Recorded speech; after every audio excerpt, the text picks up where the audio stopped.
भगवान शिव ने किससे कहा था 7 करोड़ मंत्रों में सबसे शक्तिशाली मंत्र है जय गुरु जी। प्यारी संगत जी प्रेम से बोलिए जय गुरु जी। ओम नमः शिवाय, शिव जी सदा सहाय। ओम नमः शिवाय, गुरु जी सदा सहाय। गुरु जी द्वारा प्रदान किया गया ये मंत्र आज घर घर में गूंज रहा है। केवल भारत ही नहीं बल्कि पूरे विश्व में इस मंत्र की अलौकिक गूंज सुनाई दे रही है। जब हम प्रतिदिन इस मंत्र को बोलते हैं तो भगवान भोलेनाथ और गुरु जी की असीम कृपा होती है। हमारे सारे दुख दूर हो जाते हैं, सांसारिक पीड़ाएं समाप्त हो जाती है, मन प्रसन्नता से भर जाता है और आत्मा को विशेष आनंद की अनुभूति होती है। आखिर ऐसा क्यों होता है कि केवल मात्र जय गुरु जी बोलने से गुरु जी के भक्तों पर विशेष कृपा होने लगती है? गुरु जी शब्द में ऐसी कौन सी अलौकिक शक्ति है जिससे लाखों करोड़ों भक्तों के रोग, दुख और कष्ट समाप्त हो जाते हैं? प्यारी संगत जी, आज हम आपको बताएंगे कि गुरु शब्द में कितनी शक्ति है और गुरु शब्द का उच्चारण करने मात्र से हमारी समस्याएं क्यों दूर हो जाती है। आखिर क्या रहस्य है गुरु और शिव शब्द के एक साथ उच्चारण करने का? हम आपको ये भी बताएंगे कि गुरु जी ने भगवान शिव के मंत्र को ही सर्वश्रेष्ठ क्यों माना।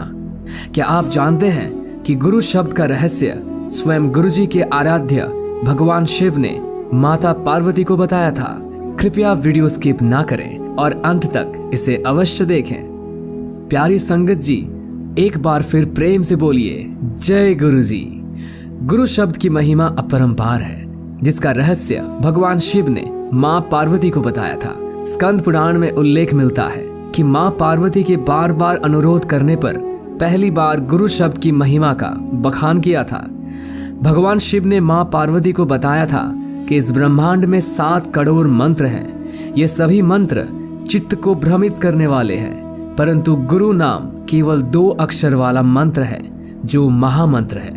इसके बाद भगवान शिव कहते हैं, हे महेश्वरी, ये रहस्य अत्यंत गुप्त रहस्य है जो पापी व्यक्तियों को नहीं मिलता।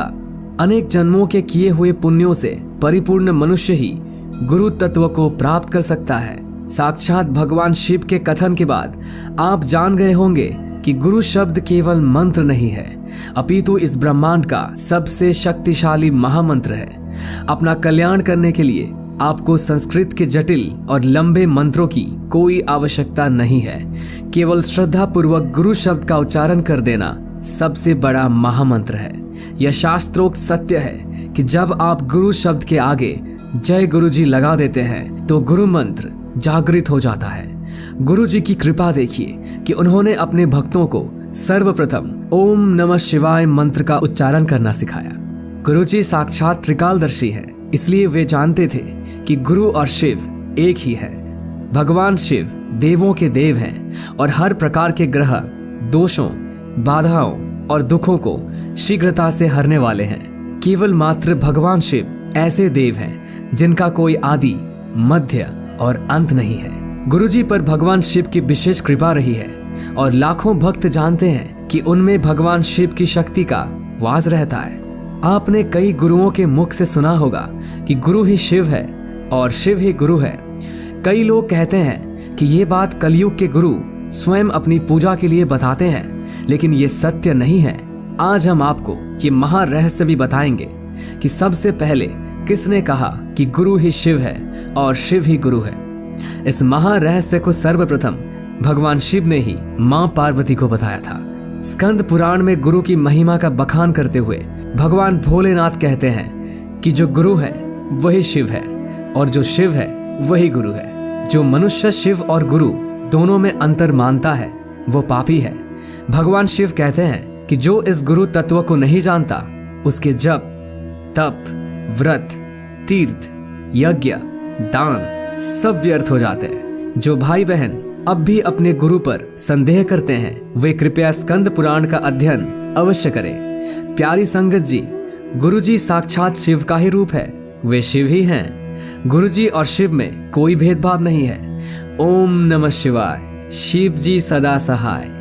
ओम नमः शिवाय, गुरु जी सदा सहाय। गुरु और शिव सदा से ही एक है। स्कंद पुराण में भगवान शिव ने कहा है कि अपने गुरु के नाम का कीर्तन अनंत स्वरूप भगवान शिव का ही कीर्तन है। अपने गुरु के नाम का चिंतन अनंत स्वरूप भगवान शिव का ही चिंतन है। आप गुरु जी का कीर्तन और चिंतन करते हैं तो समझ लीजिए कि भगवान शिव का भी कीर्तन और चिंतन कर रहे हैं। यदि गुरु प्रसन्न है तो आपके कल्याण को दुनिया की कोई शक्ति नहीं रोक सकती। यदि गुरु नाराज हो जाए तो जान लीजिए आपको बचाने वाला कोई नहीं है। स्कंद पुराण के एक श्लोक में भगवान शिव माता पार्वती से कहते हैं, यदि शिव नाराज हो जाए तो गुरु बचाने वाले हैं, किंतु यदि गुरु नाराज हो जाए तो कोई बचाने वाला नहीं है। इसलिए अपने कल्याण के लिए मनुष्य को सदा गुरु की शरण में रहना चाहिए। जो लोग गुरु जी की शरण छोड़कर चले जाते हैं वे बड़े अभागे लोग होते हैं। सच्चा सुख और ज्ञान केवल गुरु जी के चरणों में ही मिलता है।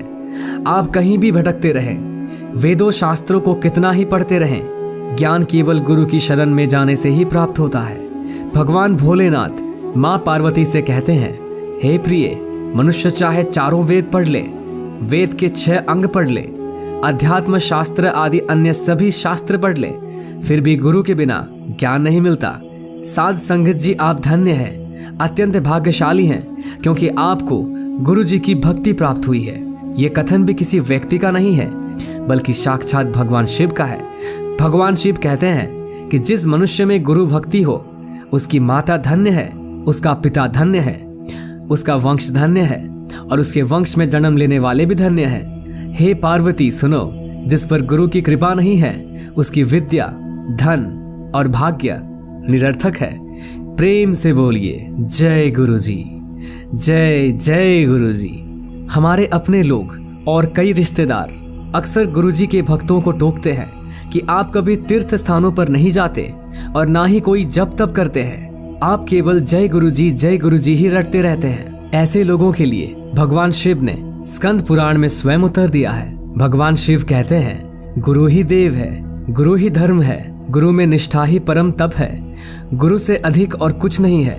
ये मैं 3 बार कहता हूँ। भगवान शिव एक ही बात को 3 बार क्यों कहते हैं? ताकि कलयुग के लोग गुरु की महिमा को जान सकें। भगवान शिव ने तो यहाँ तक कहा है कि हे देवी, गुरु की भक्ति ही सबसे श्रेष्ठ तीर्थ है, अन्य तीर्थ निरर्थक हैं। इस परम सत्य को जान ले कि यदि आप उठते बैठते चलते सोते हुए जय गुरु जी का उच्चारण कर रहे हैं तो आपको कुछ और करने की आवश्यकता ही नहीं है। जय गुरु जी से सर्वशक्तिशाली मंत्र इस जगत में न था, न है और न ही होगा। प्यारी संगत जी, प्रेम से बोलिए ओम नमः शिवाय। शिव जी सदा सहाय। ओम नमः शिवाय। गुरु जी सदा सहाय। यदि आपको ये वीडियो पसंद आया हो तो कृपया इसे सब्सक्राइब, लाइक और शेयर करना न भूलें। और हाँ, कमेंट्स बॉक्स में जाकर जय गुरु जी अवश्य लिखें।